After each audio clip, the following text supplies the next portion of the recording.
오늘 누가복음 23장 33절 이하에 있는 말씀, 예수님께서 십자가에서 이제 고난받고 돌아가시는 장면인데요. 동네 이름도 해골이라고 그렇게 되어 있습니다. 아마 바로 거기서 많은 사람들이 예전에도 사형되어서 실제로 해골이 굴러다녔던 그런 곳으로 이해될 수 있습니다. 주님과 같이 매달리는 자들도 그저 단순한 좀도둑 정도가 아니라 아마도 여러 사람을 죽인 그런 극악무도한 이들이 아니었겠는가 추측해 봅니다. 이 사형 현장에 모인 사람들 역시도 험합니다. 예수님을 가리켜 비웃고, 저가 남을 구원하였으니 만일 하나님이 택하신 자 그리스도이면 자신도 구원할지어다. 그렇게 빈정대는 거죠.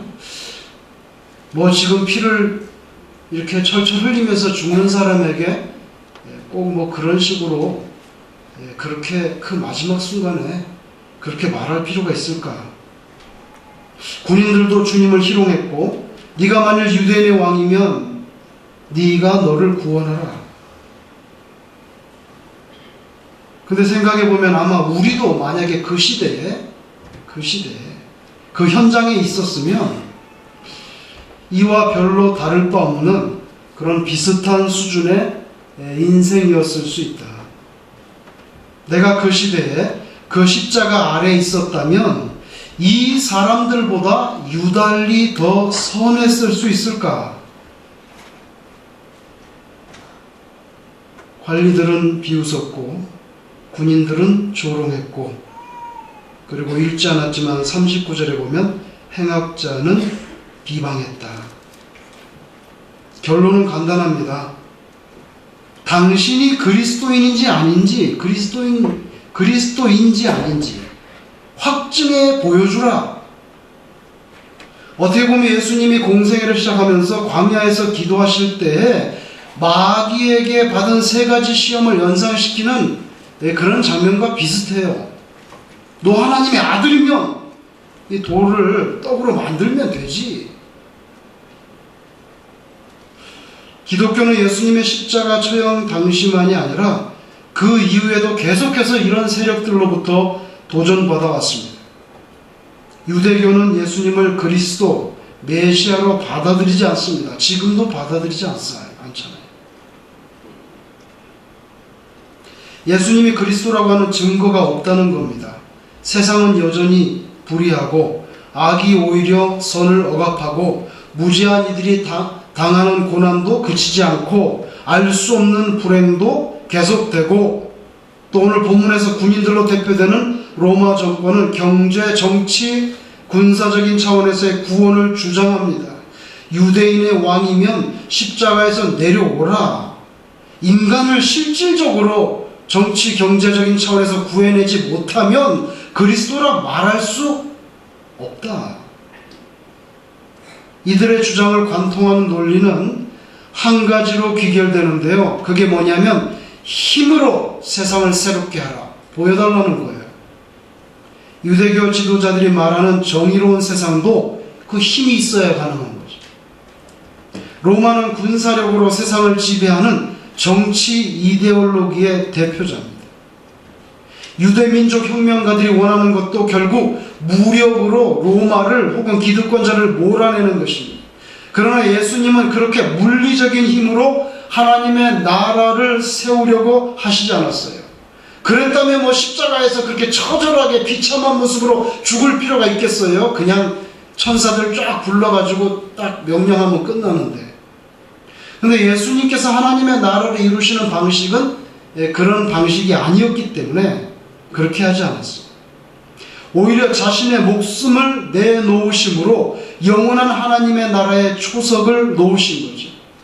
만약에 우리가 예수님을 믿는 사람이고 예수님을 따르는 사람이라면 오늘날도 교회를 위해서 목숨을 내놓는 사람들이 있어야 작은 단위로서의 이 교회 하나가 분명하게 세워지는 거죠. 교회 안에서 힘자랑하는 사람들만 있으면 오늘 여기에 비웃고 조롱하고 행악자처럼 비방하는 그거랑 뭐 별로 다를 거 없어요. 하나님의 나라가 예수님의 핏값으로 기초해서 세워진다면 작은 단위로서의 또 하나의 하나님의 나라를 할 수 있는 우리 교회들도 누군가 헌신하고 피를 뿌리고 희생하는 목숨 내놓기를 기뻐하는 그런 주의 참된 제자가 있을 때 이제 교회가 든든하게 세워지는 거죠.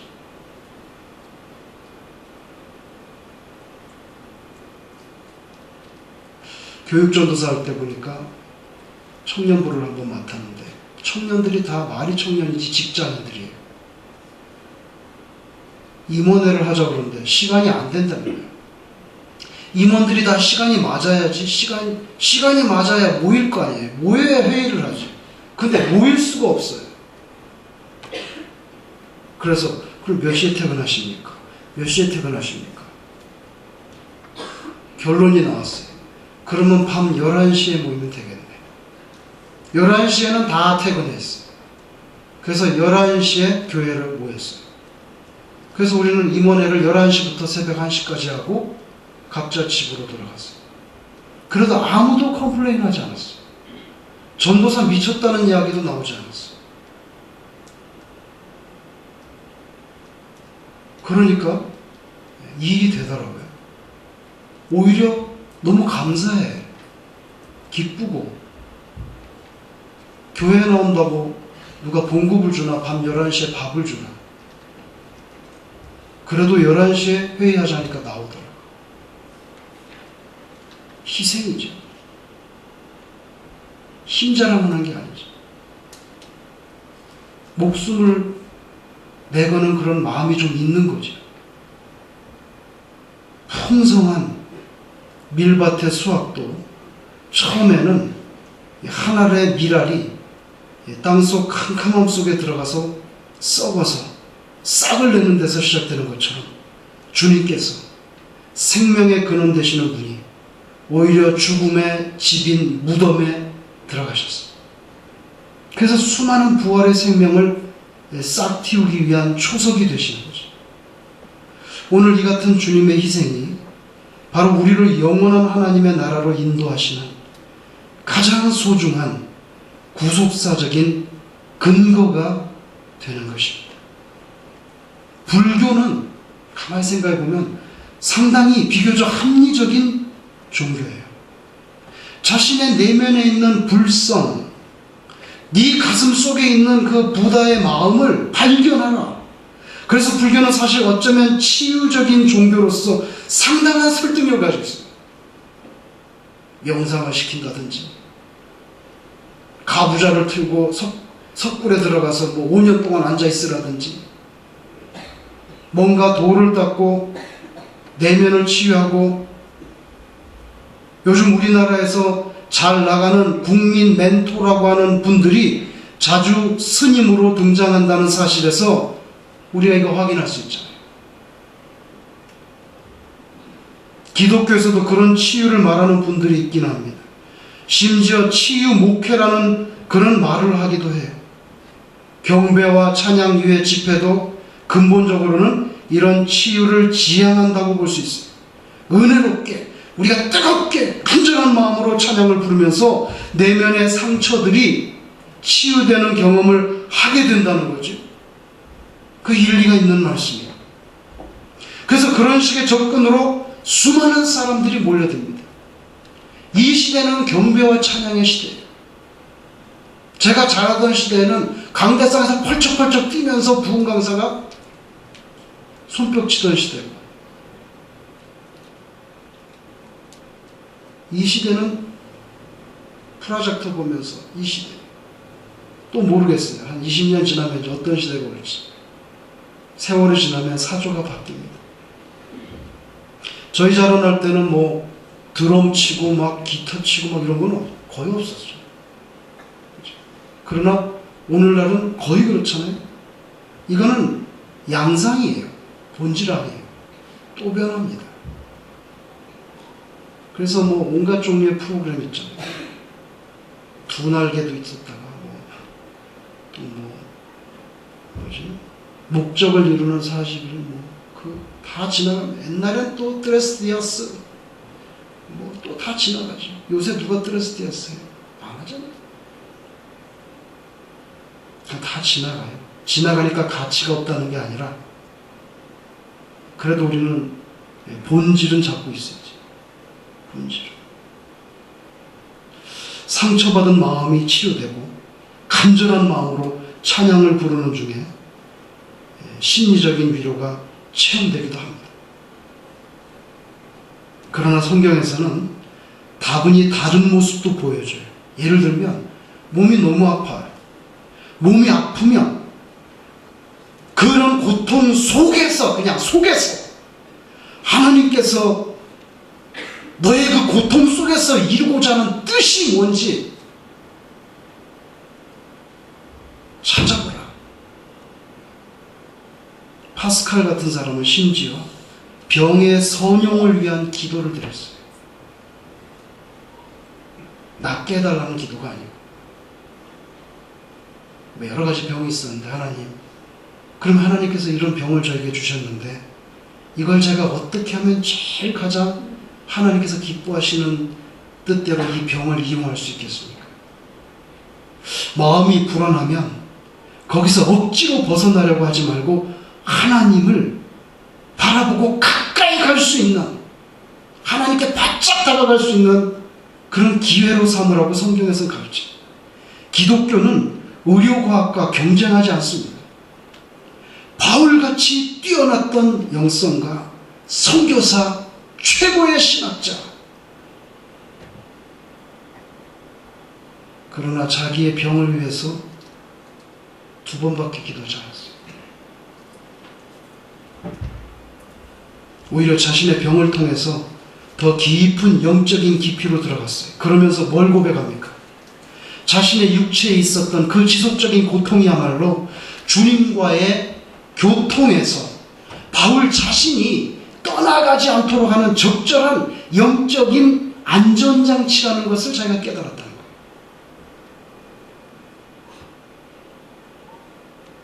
세월호 사건으로 인해서 대한민국 전체가 정말 우울한 형편에 놓여 있습니다. 일도 하기 싫어하고 공부하는 것도 좀 시들하고, 심지어는 자기 친척 결혼식 가야 되는데도 결혼식 그냥 가기 싫다는 거예요. 영향이 있는 거죠. 영화관 같은 데는 막 옛날 같으면 새 거 개봉되면 그냥 막 또 관객이 구름대같이 몰려가는데 영화관도 그냥 시들시들 파리가 날릴 정도예요. 그러니까 대박을 기대했던 사람이 영화를 이거 내놓을 수도 없고, 내놓자니 아무도 영화관 안 가는데 인정을 못 받잖아요. 안 내놓자니 이것도 자금이 또 문제가 되고 여러 가지 문제. 프로야구 중단해야지 되지 않을까요? 프로야구도 중단해야 된다는 논의까지, 토론까지 있었어요. 나라 전체가 이거 뒤숭숭한 거예요. 설상가상으로 이 와중에 북한은 4월 말에 아주 그냥 상상을 초월하는 걸 터뜨리겠다고 4차 핵실험을 협박하고 있습니다. 정말 우리 조국의 비극은 언제까지 계속될지 가슴이 아픕니다. 지금 한국민 전체가 얼마나 큰 비애감 속에 빠져 있는지, 기독교 신앙인이 아니라면, 아니 혹시 기독교 신앙인이라도 오늘 본문에 나타난 이 사람들처럼 예수님 만일 진정으로 우리를 사랑하시는 메시아라면 어떻게 무고한 학생들이 그냥 물속에서 그렇게 들어가서 안 나오게 그런 걸 허용하십니까? 이런 질문이 나올 만한 그런 형편이에요. 이제까지 밝혀진 원인을 보면 자동차로 비유하면 막 고속으로 달리다가 갑자기 그냥 커브길에서 핸들을 확 틀었더니 차가 홀라당 뒤집어졌어요. 보니까 이번에 세월호가 그렇게 된 거예요. 막 과속해서 달리다가 라이턴 했는데 이게 확 너무 많이 꺾어져가지고 그 다음에 조금 꺾이면서 부력에 의해서 배가 다시 서야 돼. 배가 서질 않는 거예요. 일단 그냥 누워있는 거예요. 그러다 그냥 빠져버린 거예요.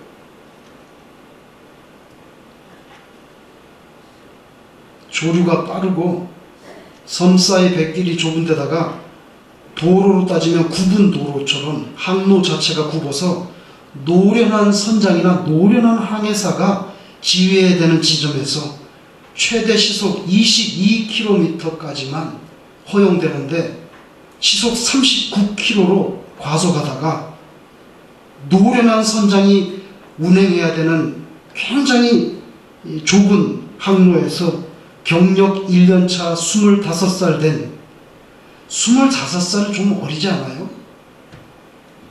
3등 항해사 1등도 아니고 2등도 아니고 3등 항해사가 운행을 맡고 있다가 39km로 가다가 3등 항해사가 명령을 내립니다. 항로를 따라 오른쪽으로 방향을 꺾어라. 그 명령을 받고 조타수가 조타장치를 돌렸는데 이걸 기계적으로 끝까지 돌려도 35도밖에는 안 돌게 돼 있대요. 원래 끝까지 다 돌려도. 그런데 90도로 돌아가 버렸어요. 배가. 그러니 차라도 뒤집혀지고 왜 안 뒤집히겠어요? 그러니까 아무리 돌려도 35도밖에는 못 돌아가도록 기계적으로 그렇게 장치가 되어 있는데 90도로 돌아버렸다는 거예요. 그러니까 배가 원래 고장난 배든지 아니면 그 뱃속에 컨테이너하고 자동차를 가득 싣고 있었는데 이게 너무 빨리 과속하다가 그냥 커브길에 도니까 이 컨테이너들이 여러분 수출하는 그런 컨테이너들 있잖아요. 그게 그냥 이 원심력에 갑작스러운 원심력에 밀려가지고 배 벽에 가서 배 벽을 때려가지고 구멍이 터져가지고 물이 샜을 가능성이 있다는 거예요. 그러면은 컨테이너는 원래 묶어두지 않습니까? 아니 묶어두죠. 근데 묶었어요? 묶었습니다. 근데 밧줄로 묶었어요. 원래 쇠줄로 묶어야 되는데 여러분 생각해 보세요. 우리가 가끔 TV 화면에 나오는 그 육중한 컨테이너를 밧줄로 묶어가지고 그 쇳덩어리가 배가 기울 때 견디겠어요? 아수라장이 된 거예요. 급선회하면서 컨테이너 자동차들 다 벽에다가 사실은 막 때려 박았던 것 같아요. 그러니까 배가 기울어져서 일어나지 못하는 거예요.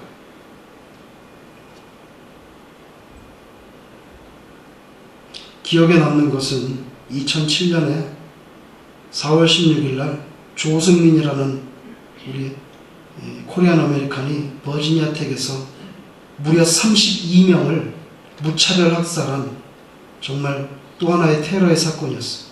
총격 참사로 미국사에서 최악이었어요.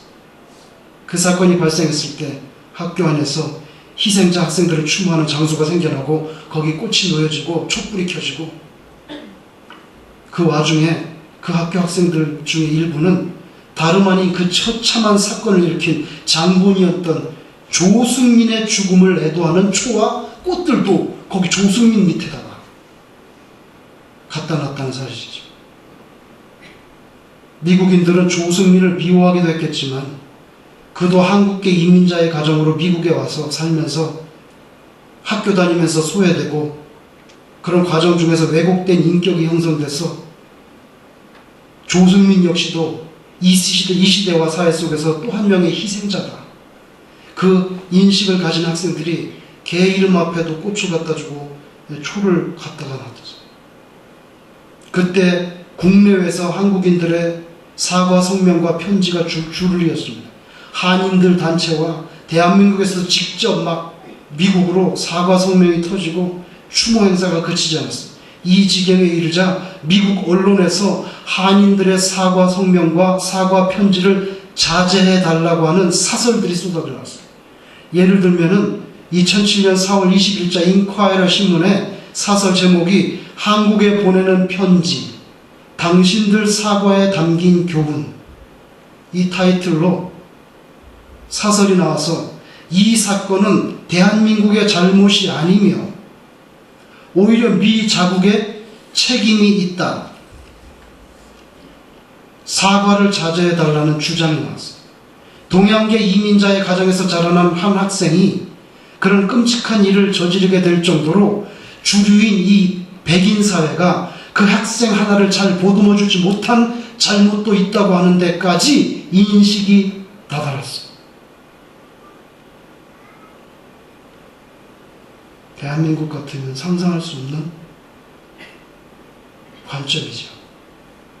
백인이 하나 들어와서 대한민국 학교에서 32명을 쏴 죽였으면 그 백인을 잘 보듬지 못한 한국 사회도 책임이 있다는 사설이 나올 수 있을까? 이번 세월호 참사를 볼 때 누구나 그 선장과 선원들을 욕할 수밖에 없어요. 나쁜 사람들이. 직업에 대한 사명감이 없어요. 비난받아 마땅해요. 그들의 성의와 배려의 결여. 여러분, 인간 사회에서 뭔 일을 할 때 성의와 배려가 결여되는 것은요, 결국에는 많은 사람을 절망의 도가니로 밀어넣어요. 결국 그렇게 돼요. 나중에 그걸 다 알게 되거든요. 무성의하구나, 배려가 없구나. 그렇지만 지금은 그런 비난을 일삼는 것으로 사망자나 실종자를 살려낼 수 없다는 게 문제. 극단적인 슬픔을 겪고 사실상 감정 억제가 불가능하기 때문에, 그리고 우리 한국 사람들 정서의 전도성이 얼마나 빠릅니까? 문화적인 특징이에요. 여기서 와 이러면 금방 그냥 대한민국 전체가 다 와 이렇게.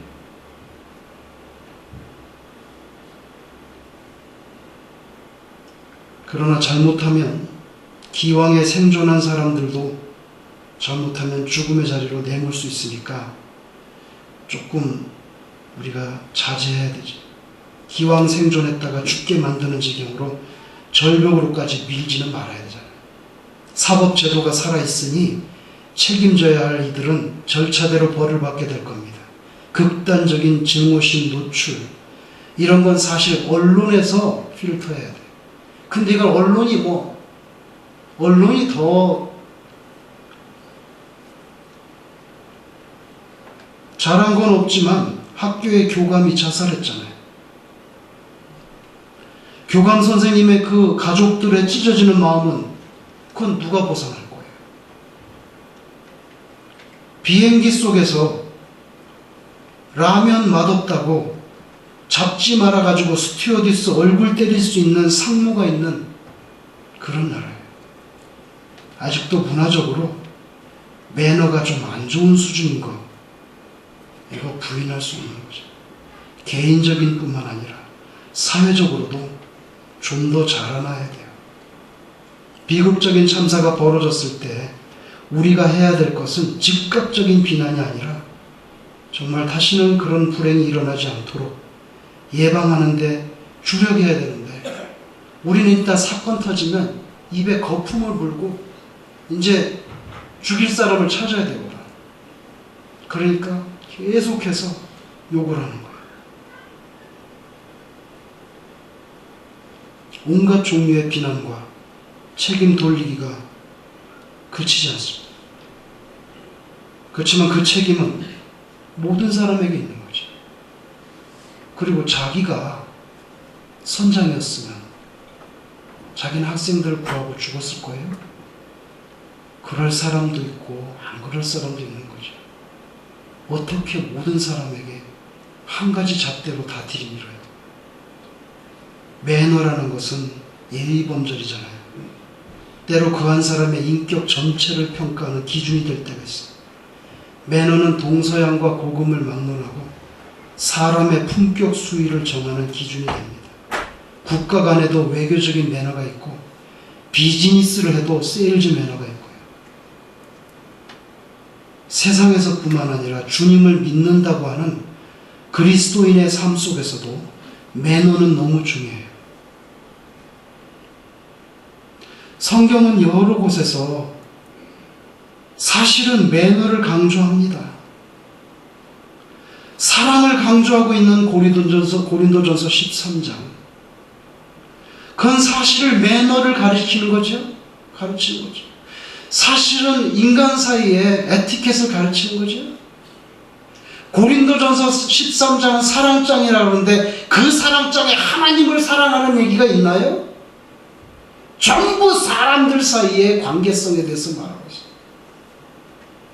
사랑은 오래 참고, 이게 하나님에 대해서 우리가 오래 참으란 얘기예요. 사람 사이의 얘기죠. 사랑은 온유하며 시기하지 아니하며 자랑하지 아니하며 교만하지 아니하며 무례히 행하지 아니하며 자기의 유익을 구하지 아니하며.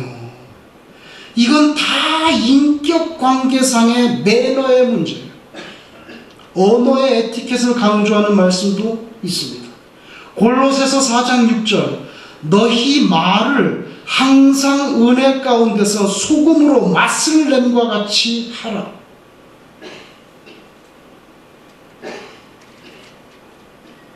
유대인들의 시기심으로 인해서 억울하게 고발당한 사도 바울이 자신을 변론하는 장면을 살펴보면 그가 늘 죽음의 위협을 느끼면서 선교했던 그 극단적인 고통의 상황 속에서도 사람들을 향한 고품격 매너의 끈을 결코 놓지 않았다는 것을 발견하게 됩니다.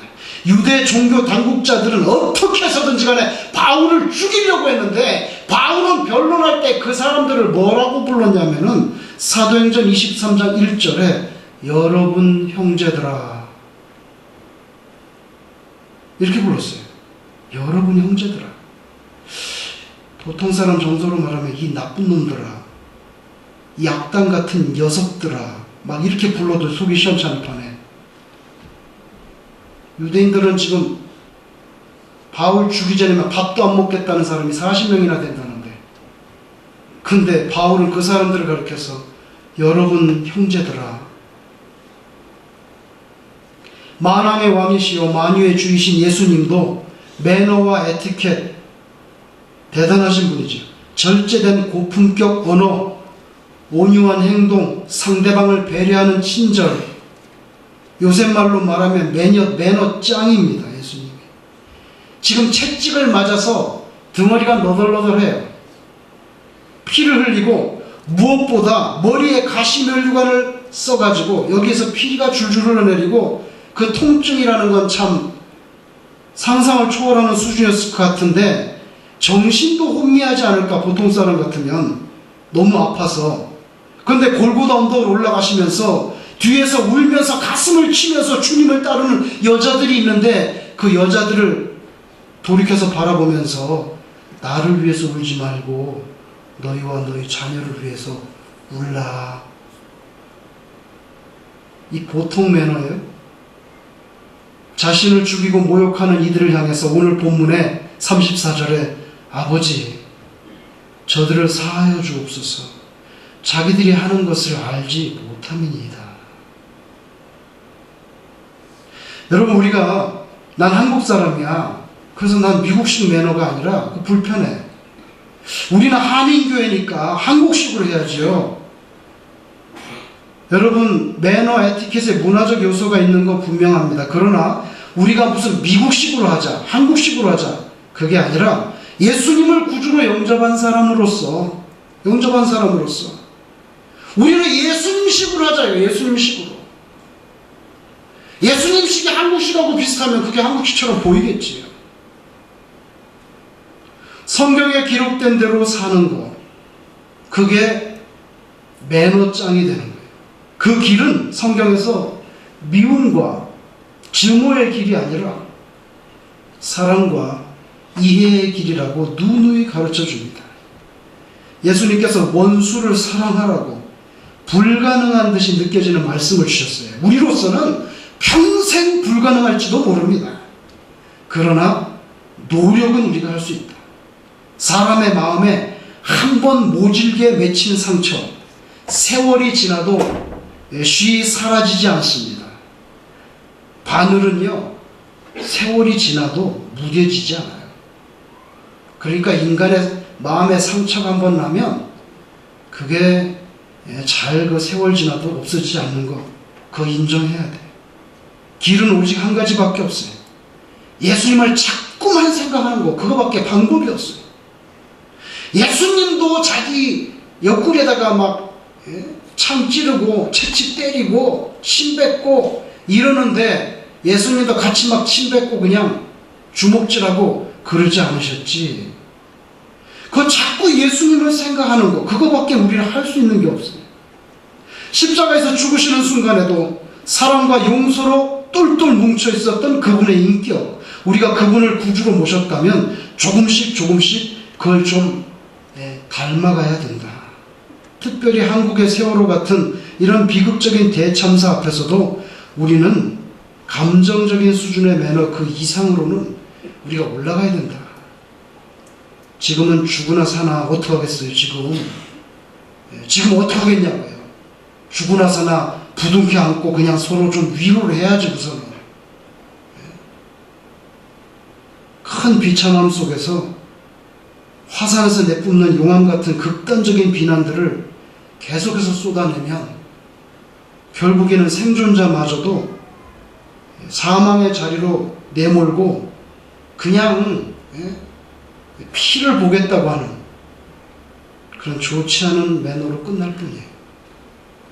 종교적으로는 대한민국에요, 인구 1000만이 넘는 사람이 예수님의 이름을 부른다 하니 기독교가 강할지 모르겠지만 문화적으로는 여전히 유교적인 사회라는 거 부인할 수 없어요. 책임지고 죽는다는 거, 그게 가능한 사회가 아직도 대한민국입니다. 이 와중에 만약에 내일 큰 뉴스가 나왔는데 침몰한 뱃속에서 생존자가 한 명 나왔다 그러면 아마 뒤집어질 거예요. 난리가 날 거예요. 그만큼 한 생명이 귀하니까. 근데 기왕에 생존했던 한 사람은 죄책감 때문에 살아나왔다가 죽었잖아요. 수학여행을 간, 예를 들면 그 학교 교감 선생님은 그건 똑같은 목숨이잖아요. 사회가 큰 건수 터질 때마다 이해와 위로 쪽으로 매스컴도 좀 유도해 가진 않고 일단 화부터 풀고 봐야 되니까 전부 안 좋은 소리, 비난하고 책망하는 거.